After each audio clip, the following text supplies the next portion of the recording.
ওলাই কৰি হোৱাৰ পিছত যেতিয়া এখন ফটো তুলিব বিচাৰো তেতিয়া এই কাবাব মে হাড্ডিজনী আহি পৰে 4 দিন মান ঘৰত থাকিলো এতিয়া আকৌ যাবলৈ ওলাইছো গুৱাহাটীলৈ ভণ্টিৰ বাৰ্থডে বুলি ঘৰলৈ আহিছিলো আৰু ভণ্টিৰ বাৰ্থডে ব্লগটো যদি আপোনালোকে চোৱা নাই মই ডেছক্ৰিপশ্যনত মেনশ্যন কৰি দিম আপোনালোকে গৈ চাব পাৰিব এইকেইদিন গৰমৰ প্ৰকোপত থাকিব নোৱাৰি আজি বৰষুণটো দেখি অলপমান ভাল লাগিছে ৰুম গৈ পাই ৰুমটো একদম চাফা কৰি ললো ইভিনিং সময়ত এফালে যাবলৈ ওলাইছিলো ইমান বেছি ট্ৰাফিক জাম পালো ৰাস্তাত আজি মই আহিছো পাঞ্জাবাৰী শ্ৰীমন্ত শংকৰদেৱ কলাক্ষেত্ৰৰ শ্ৰীমন্ত শংকৰদেৱ প্ৰেক্ষাগৃহলৈ আজি আমন্ত্ৰণ জনাইছিলে ৰং চেনেলৰ তৰফৰ পৰা সবিশেষ জনা মোৰ নেক্সট ব্লগত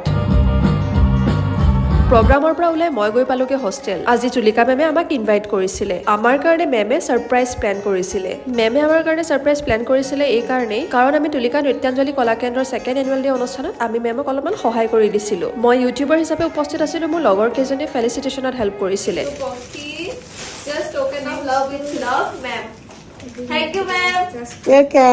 আমি আমাৰ মৰম লগা গিফ্ট হেম্পাৰখিনি খুলিলো আজিলৈ ইমানেই